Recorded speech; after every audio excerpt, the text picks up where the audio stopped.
In this interview, Colton discusses his encounter with a Bigfoot in Cleveland, Tennessee, while going creek fishing. The Appalachian Mountains can be found in this part of the United States. This is the episode for you if you like Class A eyewitness encounters, and it's quite possibly of the best meeting I have at any point finished. Colton does a great job of describing his experience, and you can tell that he is extremely real about what he saw. In the event that you at any point look at a Bigfoot animal, it will unquestionably transform you, and you won't ever look back on life in the same way. At the point when I had my Bigfoot experiences, it's practically similar to my cerebrum was reformatted, and you will start to see reality in all things. Everything you've ever learned about the world and our existence will also come into question. I believe individuals genuinely should be aware on the off chance that you, at any point, experience a Bigfoot, not to seek after the creature and the knowledge that numerous other individuals exist who are similar to you have experienced the same issue. The vast majority of people have never encountered or gone through anything, the routine of their lives, and some of those people will go to any lengths to pretend to be a child and let them make fun of you whenever they can. It is essential to always keep in mind that you only know what you saw. That is crucial. If you guys are able, please listen to the entire interview and, whenever possible, comment and subscribe.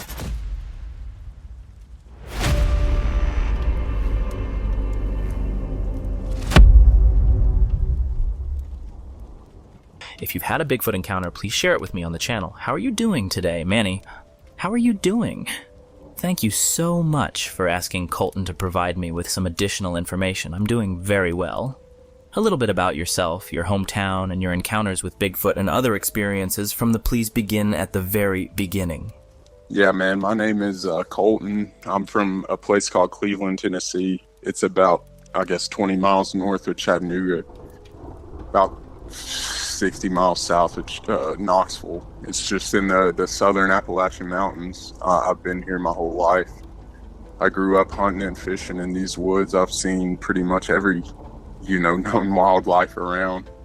I did a lot of hunting in my younger years before this experience, but mostly I do a lot of fly fishing. I'm chasing trout constantly and doing all that. But my experience did not happen in a remote area in the mountains or anything like that. It actually happened in the back of the neighborhood that I grew up in. And I should probably lay out the way the neighborhood was set up. So just a residential neighborhood, and our house happened to be the very last one in the cul-de-sac. And it was the only house that backed up to this huge forest behind. No other neighborhoods were back there. I think that there was an abandoned farm somewhere back in that direction, but I'd never been to it or I'd never seen it. And about 20 yards into the tree line of this forest, or into the forest, there was this creek called Mouse Creek. And anybody that from Cleveland, Tennessee, you'll know what I'm talking about. Mouse Creek runs through the whole town. And we moved in this house probably when I was eight or nine. And like I said, I love fishing. So I was in heaven once I found out that we had a creek there, and I would go explore it all the time, fish it. There was some deep pools and stuff. There was actually some nice bass and, catfish even. It was kind of crazy because you wouldn't think that they could, live in this creek. It was pretty small. And so I fished this creek for years, almost on a daily basis. And this one particular day, the day that my encounter happened, I got home from school, just like any other day. I didn't even go inside. I just set my backpack down, got my fishing stuff, got my little tackle box ready and everything. And I should say I was 13 at the time, so I was pretty young. And so I get my stuff and I take off to my fishing spot. And the way that the backyard was, it kind of sloped down and flattened off. And there was a wooden fence that was maybe 30 feet from the tree line. And to get to my fishing spot, I would cross this fence and then take off to the right, maybe 300 yards or whatever. And I'd cut a little path through the brush to get to this hole. And so I take off. And I put my fishing stuff through the fence or whatever, and I climb the fence and I jump on the other side. And as soon as my feet hit the other side, there is an extreme commotion to my left, about 100 yards, and it's about 100 yards to the left and maybe 20 yards into the tree line. I hear movement and something running. And my first thought was that it was a white-tailed deer. I mean, there's whitetail everywhere around here. And it's moving quick, I mean, fast, right in my direction. Like I said, 20 yards in the tree line, it's almost paralleling the path that I was going to walk. But at the time, I'm stopped and I'm looking. But as I'm looking, and it all happened very fast, as I'm looking, this thing is moving through the woods or through the brush, and I'm seeing trees just sway and shake. I mean, big trees, probably 6 or 7 inches in diameter. And just shortly after I noticed the tree sway, I noticed one just snaps, just crack, like so loud. And I'm like, what the hell is that? And I'm standing still. And it's, like I said, running in my direction. And as it gets right in front of my line of sight, all the commotion stops dead. It's silent. And that's when kind of my curiosity turned to like concern or even fear, because it at that moment I thought, it knows that I'm here. Whatever this is knows that I'm here. So I'm just watching, and I can see brush barely moving. I don't hear any footsteps. I don't hear anything else, but I can just see the brush barely moving as whatever it is creeping towards the edge of the tree line. And I see this dark silhouette, and it's like in a stalking position. At first I didn't know what it was, but as it gets closer to me, I can see that it's on 2 feet. And the first thing that I see is its right arm and its hand. And its hand has a thumb on it. I mean, as clear as day, there's no question at all. It had a thumb on it. And it's coming to the edge. And there's a weird thing that happens when you see something that's completely out of your paradigm of reality. It's like your brain is constantly trying to recalibrate and try to figure out what you're seeing, and you can't put it in a box. Because, I mean, right off the bat, I knew that it wasn't a bear. It was on 2 legs and had a hand that was similar to ours, but at this time that I still couldn't really make out a lot of detail. And it comes to the edge of the tree line, and it stands fully erect at that point. And dude, I cannot even convey the level of fear that I felt when it stood up and I saw its face.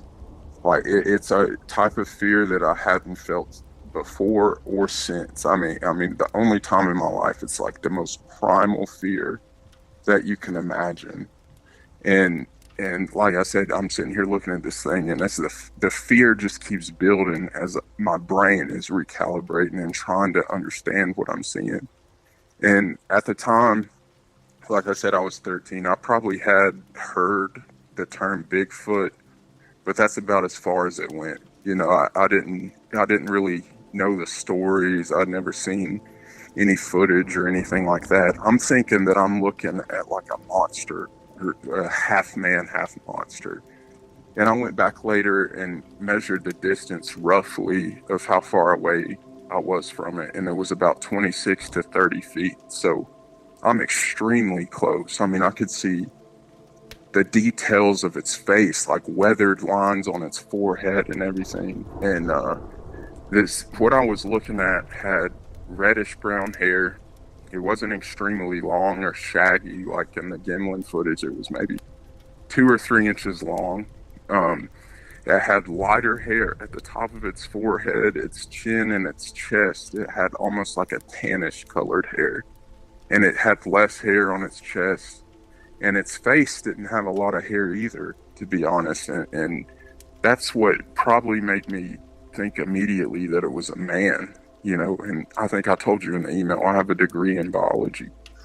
And it doesn't make this account any more or less credible compared to anybody else.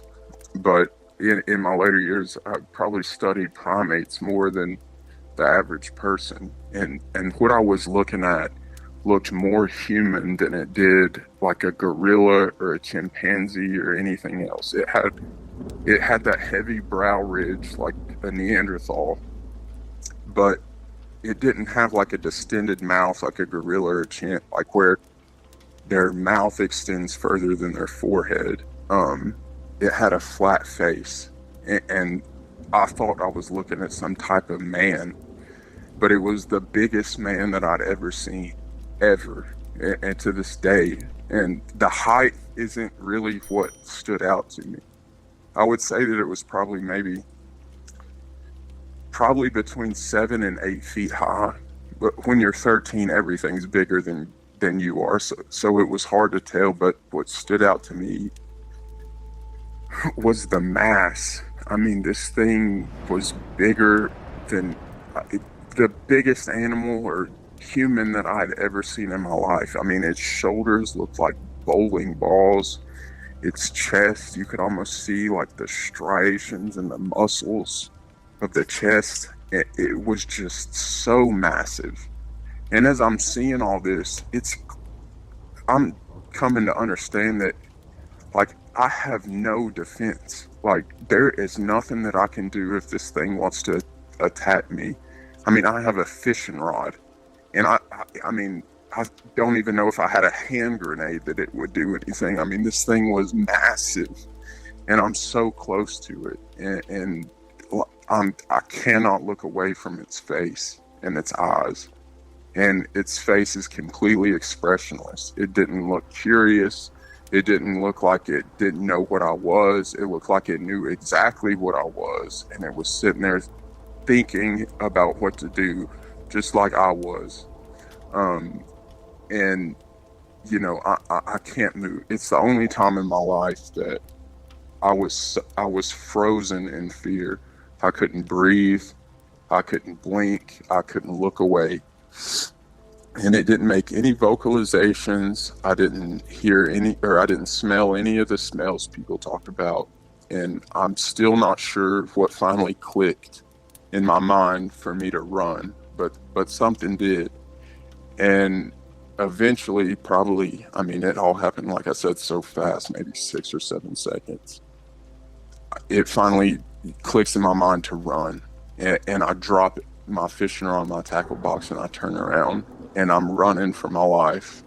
And I don't know if you or anybody listening has ever ran for their life, but it's a different kind of run. I mean, it really is like, it's a primal type thing. And I had to cross that fence again, which was the longest 3 seconds of my life, because I'm thinking the entire time that I'm running that I'm just waiting on it to grab me, just snatch me up. And I cross the fence and I run back up the hill to the house. And it was a unusual day in that my mom had picked me up from school. She was usually working, but that particular day she picked me up. And I ran into the house as fast as I could, screaming, she said. You know, I didn't remember this until later when she told me, but I was screaming. She said I was as white as a ghost, and told her that I'd seen a monster out there. I forget the exact terminology that I said, or that she said I used, but I immediately got her and tried to bring her back out to see what I had seen. And obviously at that point it was gone. But she never doubted me. You know, I have a lot of sympathy for people that see these things and they're ridiculed or made fun of. I don't think that that's a reflection on them. It's the reflection on the people hearing the story, because a lot of people, they don't want to believe that this is real, because it's completely outside of their reality. And if this is real, what else is real? You know, UFOs or whatever, you know, it's hard for people to believe. But, you know, my family never doubted me. And I've only told this story maybe maybe 10 times in my life, and the people that I've told it to are people that I consider, as close to me as anybody, and I trust them and they trust me, so maybe that's why they haven't ridiculed me. But even then, they really don't know what to say, that they've never seen anything like it, and they don't know, it honestly scares them that something like this could be out there. But my dad got home later that day, and we went back out to where this had happened, which is crazy because I was still terrified. But I went back out there, and it looked like a tornado had came through the brush of the path that this thing ran towards me. I mean, it was insane. There was like 3 or 4, 6 or 7 inch trees just snapped in half. You could just see a clear path, and he never saw it clearly, but he saw that something massive was down here, and he believed me. I mean, maybe he thought it was a bear or something like that, but dude, I'm telling you, there is no doubt in my mind that it wasn't a bear. We don't have brown bears in the Appalachian Mountains. And this thing was 100% like a cinnamon color, and it was on 2 legs, and it had opposable thumbs. There is no way that it was a bear, And so probably a week goes by, and I'm scared, or curious. It's all these different emotions. And believe it or not, like a week later, I decide that I want to go fishing again, which I don't know if that, shows how crazy I am or how much I love fishing. But I went back down there and didn't see anything. Nothing happened as I'm walking in my fishing spot, and I get down to the pool that I was fishing, and I've been there maybe 20 or 30 minutes, and it sounds like somebody taking like a Louisville Slugger and just splintering it against a tree. I mean, like, people say tree knocks, but that doesn't really like justify what you're hearing when it's up close. I mean, it sounded like a gun going off right across the creek. It was so loud that I hit the deck almost. I literally thought it was a gun. But I looked up, and I couldn't see anything at all. Nothing. But honestly, that was my cue that I got to get out of here. Like, I don't know what I'm dealing with, or I don't know what's out here, what doesn't want me to be fishing in this creek.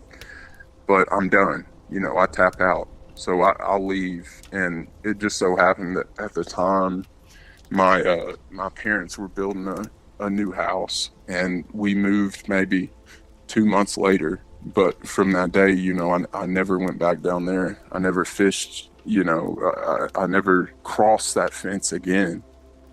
And to this day, I know what I saw with my own eyes, but I don't necessarily know how to put it into a box. Obviously, it's what people consider Sasquatch, but it was more human than primate. I mean, in my particular situation, maybe it was because it didn't have a lot of hair on its face.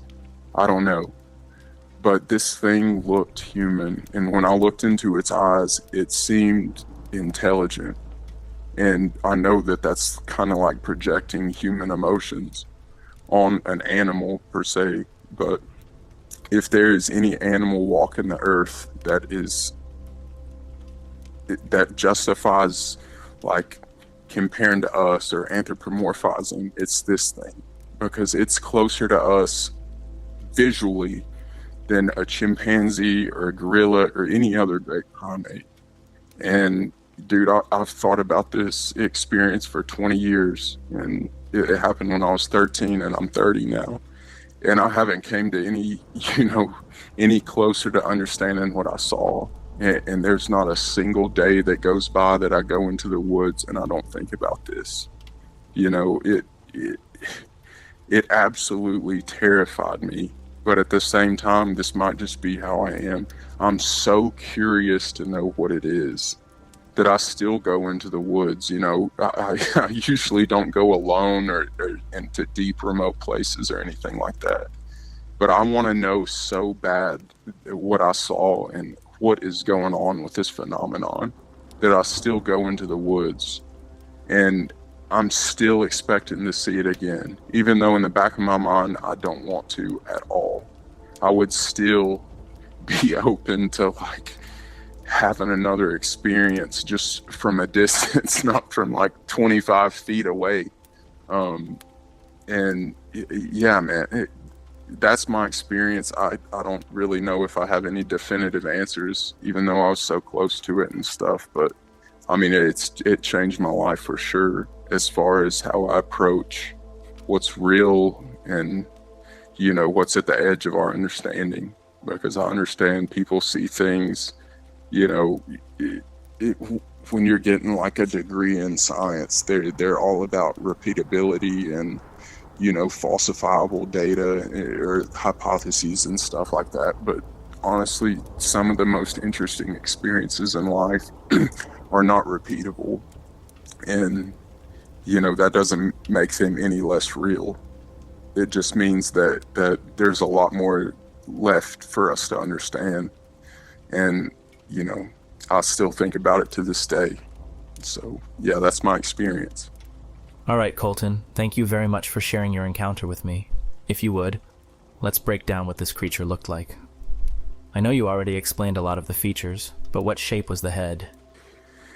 The head, I've heard a lot of people say it's a conical shape. From what I was looking at, and maybe because it was straight on, face to face, it seemed rounded to me. And it might have even been shaded because of the brush. I couldn't get a definitive like shadow line or anything like that, but it seemed rounded to me. Okay, and about how tall was the creature? I would say between 7 and 8 feet tall. I've heard stories like the Fred Roll guy in Alaska. He said, like 13 feet. I've heard people say like 12 and 13 feet. It wasn't that high, but it wasn't that tall. But it was the biggest man that I'd ever seen. And the bamboo at the edge of this forest, I forgot to mention that. Whoever previously owned the house or whatever decided to plant like bamboo or whatever, and it was completely invasive. I mean, it was everywhere. So when I was looking at this thing, it was standing in like a bamboo stalk, and its head was at the very top of this bamboo stalk. And I would say that it was, probably 7 or 8 feet tall, at least, Oh, that's really interesting. As we discussed earlier, I'm in South Carolina, and I've noticed several patches of bamboo in areas where I've found tree structures. It seems like someone might be planting this bamboo, and I often wonder if Sasquatch is attracted to it. Yeah, I would say that if they make structures, it's probably much easier to manipulate and, make into a structure than, a small oak tree or oak sapling or anything like that. I had no knowledge of Bigfoot or their behavior, and I wish I could go back and like look for structures or anything like that to indicate, that they were in that area. I mean, clearly they were in that area, but I had never seen anything else besides just that crazy experience, just face to face, and that tree knock. But even at the time that the tree knock happened, I didn't necessarily associate it with what I had seen a week before. It just scared me to death. And then later on, when my curiosity led me down the path to kind of study about these things, that I realized that that's something that they do. And I put it together as it did not want me in that area. I guess, I don't know if it wanted the fish in that creek. I don't know what it wanted, but it did not like me in that area. Yeah, it seems like it was being very territorial. This creature was 8 feet tall with a round head. What color and shape were its eyes? The heavy brow ridge that I talked about, it had deep set eyes, and the eyes were dark for sure. I couldn't, to be honest with you, I didn't see any, how our eyes have white sclera is what it's called. We have the iris, which is usually blue or brown or green, and then the white part of our eyes, which is called the sclera. I could not see the sclera. It might have been there on the edge, but all I saw was dark, just as dark as they could come eyes. Yeah, yeah. I mean, they may have been brown. It was a clear day. It was not a cloud in the sky, but the way that it was standing, the the brow ridge, because it was so heavy, cast a shadow over its eyes. So it was hard for me to necessarily, they could have been brown or black. Yeah, and what type of expression did this creature have? Absolutely expressionless. But at the same time, and this may just be me in the moment, like I said earlier, projecting my own emotion. When I looked into its eyes, it had what I feel like was intelligence. Like it knew exactly what I was. And it didn't look curious. It didn't have like its eyebrows raised. It didn't look any type of fear of like, what is this? I need to get away. It just stood there, it just fully erect, just staring at me. Just like it understood what I was, and maybe that it didn't need to, come out of the woods or anything. I look back and I think maybe that it thought I was some type of animal when it initially ran my direction, that it could, kill or hunt. I really don't know, because once it identified me, it could clearly see that I was extremely vulnerable. And if it wanted to kill me or take me, like some missing 411 case, it would have had 2 strides and nobody would have ever seen me again or known anything more about it. But it just stood there and just looked at me. It was the craziest thing I've ever experienced in my life. Yeah, it sounds like it. In the expression on its face, would it be kind of like a frog or a fish, like, no smile? Yeah, no smile or anything, but I mean, a lot of times humans, like, we say a lot with our eyes. There's a lot of nonverbal communication. Most of it is actually nonverbal, and it's hard to put into words, but like when you can read people's eyes, and they say a lot with their eyes, and this thing in my mind was saying a lot, like whether that's just pure like disdain for humans. I mean, it just looked at me like, I know what you are, and you need to stay out of here. Now, that's just me saying that. Who knows what it was thinking, but it just had like a kind of like, I don't know, like a really pensive look in its eyes, like it was like thinking about what to do, kind of, but not concerned either way. I know that sounds ridiculous, but it's hard to put into words what I was feeling about the way that it was looking at me. I completely understand what you mean. I've come across these creatures a few times, and the expression on their faces is always deadly serious. Like they mean business. Absolutely. Yeah, absolutely. And that's probably what, I mean, like I said, every time my brain was trying to recalibrate what I was seeing, the fear level was just rising and rising. Like, I'm in dire circumstances. Like this is where I die right now, because it could have done whatever it wanted to me, and nobody would have known, or there would be nothing that I could do. So it's like running into a grizzly bear that we don't have, them in this area. But when you see them on television or hear stories about other people, you think about that. When you encounter a Sasquatch, it's like, what if that ever happened to me? Yeah, absolutely. If you see a bear in the wild, you have been conditioned your whole life to understand what a bear is, what it does, anything like that, its behavior. And you kind of have, a starting point. But when you see these things, you have no clue. You don't know anything about them. You don't even know what you're looking at. I mean, it really is. I can't overstate, like, people know Sasquatch. They've been told Sasquatch. But when you're in the woods and you see it, you can't believe what you're looking at. Like it's so crazy that this thing could exist and that you're standing here looking at it and you don't know anything about it. Yet it has this intelligence to it, and they're so similar to us, but yet so different, It's a wild experience, man. Exactly. That's the thing. Our DNA is hardwired to recognize certain dangers, like knowing a snake is bad and we should avoid it, or that a bear requires us to either back away or stand our ground, depending on the situation. But when you see a Sasquatch, your brain has no reference point in your DNA for how to react. It's not something that's encoded in us, so you just freeze. Your mind goes blank because there's no way to categorize the encounter, which makes it terrifying.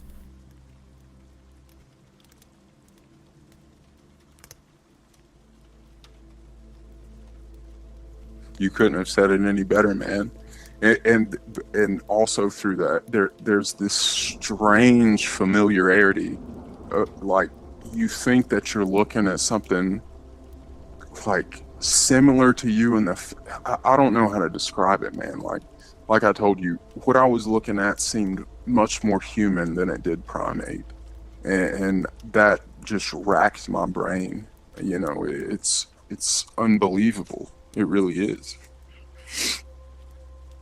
Yeah, that's really unsettling, and I'm sorry you had to go through that. I can imagine, like you mentioned earlier, is something that stays with you every day, probably invading your thoughts. It's likely something that will never fully fade. As you go about your daily activities, the memory of that creature must pop into your mind randomly, and you find yourself constantly replaying its facial features and actions in your head. Yeah, absolutely. I could live 1,000 years and I would never forget that experience. But the frustrating part is that I may never get any answers, But I'm thankful for people like you and people that, put, heavy research and diligent research into this subject. But at the same time, like, you have to come to terms with, like, this thing. And another aspect of this I've heard people talk about is its association with orbs and UFOs and stuff like that. And I don't know what to make of all that, but I can tell you that it almost has a supernatural ability to remain elusive. And it almost doesn't make sense. Like, we have supposedly never found any bodies or anything like that. And the only explanation that I can come with that is that they bury their dead. And if that's not the explanation, then it has to be some type of, supernatural. I don't know. I really don't know what to make of it. But the point is that it brings you to terms with that you may never have a definitive answer of what you experienced or what this thing is or what its place is in comparison to us, I've thought about it, and if these creatures were on a similar time of evolution as us, they would have had to evolve somewhere else besides the African savanna, if you believe that that's where, Homo sapiens rose up, because if they would have evolved there, they are such an apex predator. I don't understand how that we could have outcompeted them. Like, if you talk to any evolutionary biologists, they'll say that our predatory eyesight, our opposable thumbs, which translates to being able to manipulate our environment, and our language is what propelled us to the top of the food chain. But from what I can understand, these creatures have all three of those, and their language might not be as sophisticated. And clearly we have a higher population than them. But I mean, if it was just head to head in the same environment, they would be able to outcompete us, especially if this was before we had the control of fire, access to tools or weapons. So, I mean, it just racks my brain, man. I really don't have any answers as to what these things are, how they fit in with our history. You know, it's so interesting. And yeah, it's so interesting, yet it concerns me. I don't know, man. It's wild. Yeah, I get what you're saying. It's possible that some of the ancient primate skulls they found, which they classify as being from, say, 100,000 years ago or belonging to Gigantopithecus, might actually be Bigfoot skeletons. They could be labeling them as something else to fit the existing narrative or what aligns with current scientific understanding. Yeah, I've looked at, pictures of Gigantopithecus, and obviously that is a recreation. We don't have a picture of how it actually was. So that could have been it. But the recreations of what they believe Gigantopithecus was not what I saw. It looked more like an ape or a orangutan or something like that. Whereas this thing had a face that was so similar to ours, man. And I didn't see any teeth. A lot of you can tell a lot by the dentition or the teeth between monkeys, apes, and humans, and the shape of our jaw. Obviously, I couldn't identify any of that in the moment, and I didn't see any teeth. But I would be so curious to see how similar their teeth are to us, and their jaw shape and all that. I mean, they're clearly a predator, and those people that think that they're completely docile or they're going to go out and have a spiritual awakening with Bigfoot are probably going to get their arms ripped off and beat to death. I mean, these things are not, you have to take extreme caution in approaching them, because if they decide that they don't want you there, there's nothing that you can do. I mean, there's really nothing that you can do. You would have to have a huge caliber of firearm to stop this thing. I mean, if you just had like God forbid, a 22 or a 9mm, I'm not sure that it would do anything other than make it mad. I mean, it was like a white-tailed deer at full speed, just plowing down whatever was in its way. I mean, it was insane, man. It was crazy. Yeah, and if you were to shoot one, you'd have to be concerned about the rest of the group coming after you. Absolutely. From what I can tell, they live, there's a family structure to this, and maybe that's why they become territorial, because, they've interacted with humans for so long, they know our behavior, and they know that some of us would, hunt them or like take them out if we had the opportunity. And maybe they're just protecting, their family, or their clan, which is understandable for sure. Yeah, exactly. With Gigantopithecus, all we have are a jawbone and a tooth. If it was so huge, shouldn't we have found more bones? Where are the remains of these creatures if they actually existed? It just goes to show how quickly things can disappear. People go missing in the woods all the time, and we never find their bodies.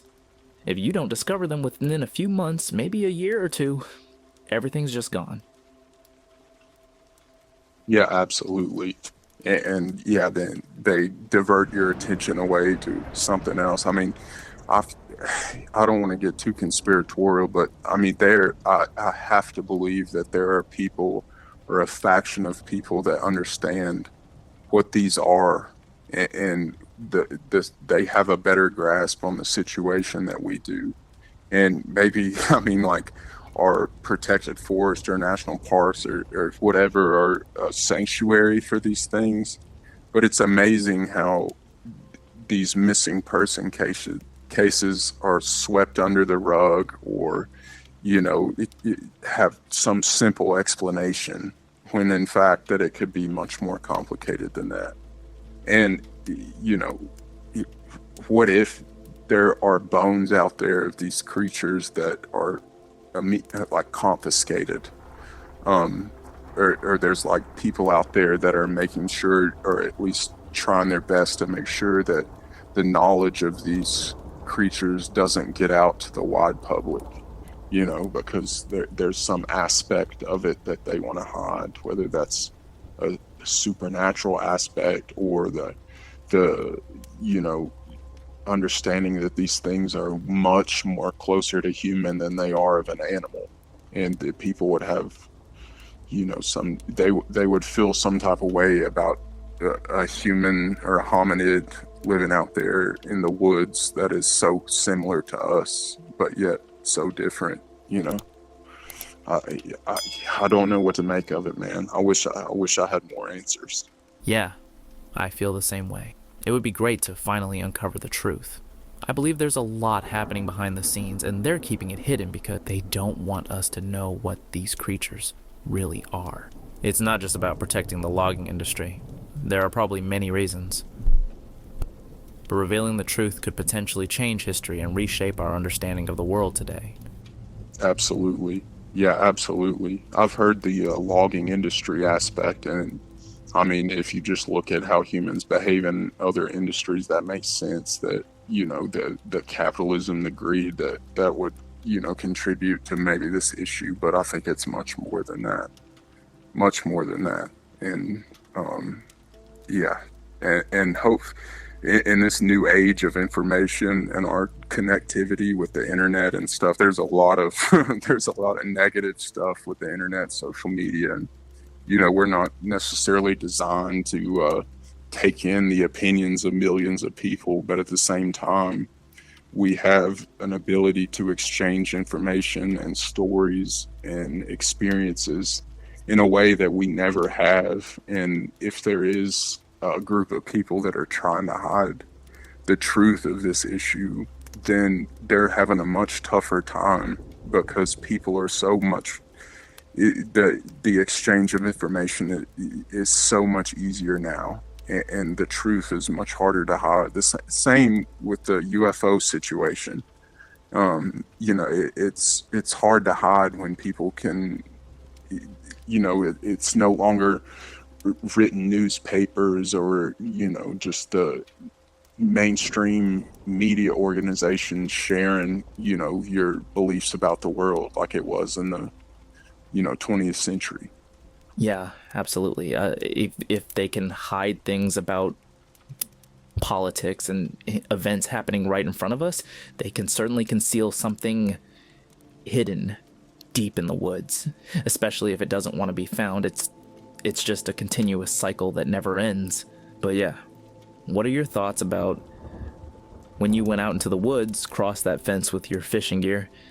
Do you think this thing was out there fishing too, and maybe it got territorial, realizing you were in its fishing spot? Yeah, I've thought about that before, and in my mind, I have to believe that it had seen me previous to this day, because, like I said, man, I went out here almost every afternoon. I mean, it was crazy how this was just my thing, and I'm almost positive that it would have observed me before fishing. However, I never took any fish out of the creek. You know, it would have been one thing if I would have gone there every day and like had a stringer and I was catching fish and bringing them back to cook. I never did any of that. But I mean, that's the only conclusion that I can come to, unless it was just in the area and it was on the trail of some other, you know, deer or whatever, and it heard me. But the way that it looked at me, man, it's like it understood what I was doing, and it understood what a fishing rod is. And I know that sounds absolutely crazy, but I'm sure that it had observed me doing what I was about to do many previous times, and maybe that day that it just didn't want me there. Yeah, it sure seems like it. Do you think it would have come at you if you had stayed in the area and held your ground? That's a good question. That's a really good question.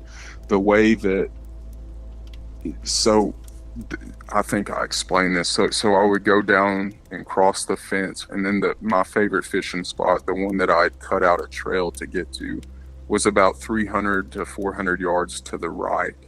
And when this Bigfoot came at me, it came from the left, but it came almost, it didn't come directly in front of me. My sight, it came to where I was going to be going down that path, like it was cutting me off almost. So, I mean, it very well could have been, trying to cut me off. But I don't think anything good would have came if I would have stood my ground. And especially if I would have taken a step forward or anything like that. There's a bunch of like gorillas, for instance. You're not supposed to look at them in the eye. That's well known. But in this situation, I could not look away from the eye. But I don't know if it took that as like a challenge or anything like that, like eye contact. I don't know how they handle eye contact. But I mean, I really think a lot about like how quickly I could have became like a missing 411 case. And nobody would have ever known anything. It would have just appeared as if I went to the creek one day to fish and I never came back. And nobody around there had probably ever seen any sign or any indication of Sasquatch or anything like that. They would have never known anything, They wouldn't have found remains if this thing carried me off. Like if it was a bear, it would have started probably eating me right there. Or, whatever, and there would be remains, in every other animal encounter, there's almost always remains or some kind of indication that it had carried me away or drugged me away or whatever. But if this thing could have just snatched me up and took off, and, all that would have been left is my fishing rod, and nobody would have ever had answers, ever. So it was all up to the creature that day. I mean, really, like it was sitting there, and maybe in its mind it was thinking, like, what do I do about this? Like, this is an easy meal, but I'm in the open, like if I grab him, I'm in sight of multiple houses and maybe people. I really don't know. Or maybe that it looks at us in the same kind of familiarity and wonders what we are exactly, just some hairless, smaller version of itself. And what is this thing, or what do I do with this? Or I don't know, man. I really don't. Do you feel like he was sizing you up and kind of analyzing you to see what you were going to do? Man, I felt like when he looked at me, he knew he had sized me up immediately. It looked like he was not wondering about what I was going to do, but it was deciding what it should do. It sounds crazy, but like there was no, I don't know. It didn't, like I said, it didn't look surprised, like a kind of like a moment of like surprise where it's like wondering, okay, do I attack this or whatever. It just wandered up to the woods, or stalked up to the woods, looked at me, knew exactly what I was, and was sitting there deciding like, do I really want to do this, or like what should I do? It had an expressionless face. It didn't bare its teeth like in a predatory manner or anything like that. It just looked at me like it in a full understanding, like, if I want you, I can have you, and you need to stay right where you're at. And that might just be me in my head, but there was some kind of mutual understanding that I needed to go now, and I ran for my life. Yeah, that's terrifying. And you said this was next to Chattanooga, or the Chattanooga National Forest? Yeah, so Cleveland, Tennessee is about 20 miles north of Chattanooga, maybe 60 miles south of Knoxville. It's real close to western North Carolina in the Cherokee National Forest. The creek that this happened at is called Mouse Creek. And like I said, anybody in the Cleveland, Tennessee area will know exactly where the creek is. It runs through the entire town. It just so happens that at the point that it ran through behind my house was more remote. And I was the only house in the neighborhood that backed up to this wood line or in forest to where the creek, you had access to the creek.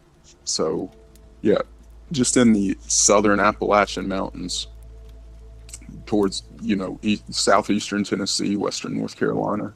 Yeah, the Appalachian Mountains. That's a huge mountain range. Yeah, it is, man. It's one of the oldest, I'm pretty sure, in North America, as far as I can understand. Yeah. And what time of year was this? What time of day?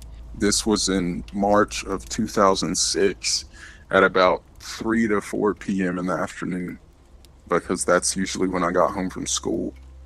And we moved into my new house in May of 2006, because I remember this because my birthday's in May.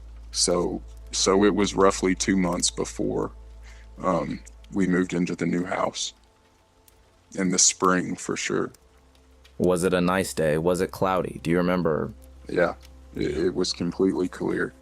And like I said, the sun, I picked up on the heavy brow ridge and deep set eyes because the way the sun was, it cast a shadow over its face, over its eyes. But the same shadow, it was not, it looked like it was a flat face based on the shadows. Like its mouth did not extend further, which, if the sun's high in the sky and its upper lip extended out quite a bit, it might cast a shadow on its lower, chin, jawline, and the sunlight was even across all of that, and it did not have a lot of hair on its face, and maybe that's why I identified it so much as human. It had obviously hair all over its body, hair on the top of its head, but like where its mustache and lower, where a beard would be, it was thinner than I would expect it. It did not look anything like the Gimlin Patterson footage at all. It didn't. The skin color under its fur was slightly darker than the reddish brown. It was almost like a ashy type gray, I guess you would say. You could see its lips. I mean, it had a flat nose that looked more like someone from African descent, like a big wide nose. It had ears, from what I could say. I mean, the hair kind of obscured the complete shape of the ears, but it clearly had ears, and what looked like a rounded head. I don't know if they have variability in like a conical head compared to a rounded head, but from what I could tell, this thing had a rounded head. So it did have ears. Yeah. Like a human? It was straight on. I could see like an extension out from the side of its head. Now, whether its ears were exactly like a human, I don't know. It would have had to turn its head for me to see. And there was hair kind of like hanging over it, but it clearly had there was an extension out where ears should be. Yeah. That's definitely unsettling. I've heard reports suggesting that some of these creatures actually have ears, which isn't something you usually hear about. But biologically, there seems to be a variety of these creatures. They come in all sorts of shapes and sizes. I don't think there's just one type of Bigfoot, like the one in the Patterson-Gimlin footage.